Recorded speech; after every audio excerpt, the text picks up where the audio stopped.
What really distinguishes Google from, let's say, Ask Jeeves? What really distinguishes, for example, Apple from, let's say, Nokia, okay? Probably the single greatest thing, if we're really blunt about it, is luck. Timing is vitally important. If you look at it, Steve Jobs, Gates were both born within about 6 months of each other. Gates had the extraordinary fortune to go to a school which in the 1970s rented mainframe time, I think the 1960s in fact, rented mainframe time from a nearby company. My school first got a computer in about 1983 and we thought it was incredible. Now, what percentage of the planet's population went to a school which was renting evening mainframe time from a nearby company? My guess would be there might have been 10,000, 15,000 people who could claim that, no more.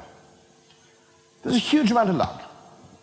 Now, the interesting thing about luck is you can't really plan being lucky. But what you can do is you can do things that make you lucky. Now, here's my interesting question, right? Why do teenagers go out on Saturday night? And if you ask your teenage kids, they basically answer you with some variant of this phrase, well, I might get lucky. Okay? Now, they don't specify in advance what form that luck's going to take, okay? To be honest, they may have delusional beliefs about how lucky they're going to get, okay? But they know one thing, that if you go out, you're more likely to get lucky than if you stay home.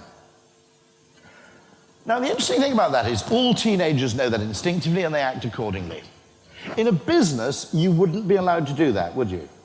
If you went into a board meeting and said, well, why are you spending £2 million on this advertising campaign? And you said, I don't know, might get lucky, okay?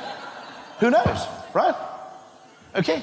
They go, I'm sorry, that's not acceptable. You need to come back with a cost-benefit analysis and, and projections for the return. Now, actually, I'm going to say, to be honest, if you think about it, okay, fame, which is one of the purposes of advertising, massively increases the chances that a business gets lucky. And if you think about it, all you can say is what a teenager says. If you go out, you might get lucky. If you stay home, you won't. If you advertise, you might have lucky things happen to you. If you're obscure and nobody's heard of you, your chances of getting lucky are very low. Now, the shape or form in which that luck takes and the ability to quantify its value is impossible, I'd argue. Let's imagine you're a business-to-business company, okay? If you're famous, when your chief executive phones someone up, they call back, okay? If you're the chief executive of a very large company, you can call pretty much all but 200 people on the planet and they'll return your call. If you work for an obscure company, you can't. If you're a famous company, better people apply to work for you and they work for less money because they're happier working for a company that's famous because it does better things for their CV. Okay? If you're famous, people come to you with ideas first and suggest useful things. People come to you with proposed partnerships first. Why? Because they've heard of you. And you're lucky enough. Now, none of those things are in any way quantifiable, nor are they predictable. All you can say is that the gains to fame for an honest organization, and I make that clear because an organization embroiled in scandal would rather not be famous, okay? But if you are basically an honest, upright, reasonably moral organization involved in doing tolerably good work, the gains to fame, although unquantifiable, are very high, and the costs are very, very low. There are very, very few disadvantages to being a famous organization. Being a famous individual, there are stalkers, for example, okay? It's much worse if you get into a scandal. Although, having said that, if you get into a scandal, the newspapers just pretend you're famous anyway. Have you noticed that? There's a great bit of advice on how to become a top judge. And they say there are two ways you can become a top judge. You can either work your way up as a barrister, then you get made a QC, so you're made silk, then you start as a kind of junior recorder, then you become a kind of middle-ranking judge, and eventually towards the end of your career, you become a top judge. And they said the other alternative is you just have to be an indifferent magistrate and get caught having sex with a goat. Because at that point, all the newspapers say, top judge in goat sex scandal, right? Okay? But generally, being famous is good. Not being famous, well, it's not going to be a disaster necessarily. You might survive. But the chance that anything flukily good happens to you is really, really small. Now, probabilistically, as all teenagers know, that's good enough to make a decision. If I go out, I might get lucky. If I stay home, I won't. In the current business climate, it's impossible to engage in any activity that's unquantifiably excellent. Secondly, by defining in advance what the purpose of your advertising is, you may only measure about 10 to 20% of its actual value. Because if you only measure the value of advertising by dint of what you might call short to medium term sales increases, lots of other things, the effect on your ability to price higher, the effect on your ability to employ people, the effect on people returning your phone calls, all those things aren't measured for.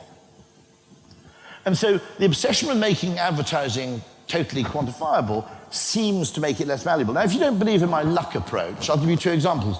Bees, basically, 20% of bee journeys are like teenage Saturdays, okay? So in the hive, you have a thing called the waggle dance, and the bees, by dancing in a particular direction up the hive, tell the other bees in which direction, at what distance, pollen and nectar are likely to be found. And about 80% of the bees scoot off obediently, follow the instructions, and go and bring it back. And that's quite a quantifiable activity. You can basically say energy expended in collection has to be less than the energy value of the nectar and pollen you collect. And much to the horror of bee scientists, they discovered that 10 or 20% of bees just basically go off at random. Sort of teenage kind of, what the hell, you know, pub crawl. And they just fuck off at random. And this drove people insane, because they said, we've had 20 million years of bee evolution.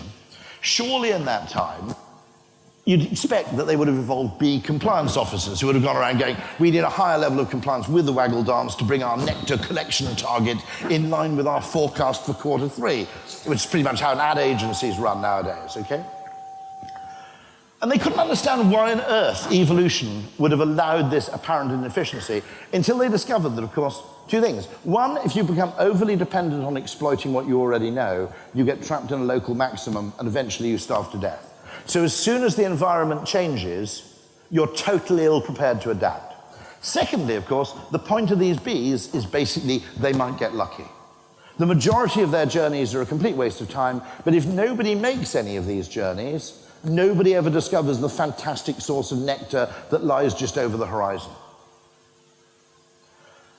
And so it seems to me that the mistake we made in business is we need to accept that a certain amount of money spent in business is just spent because it's probabilistically a good idea, not because you can precisely define and quantify its absolute value.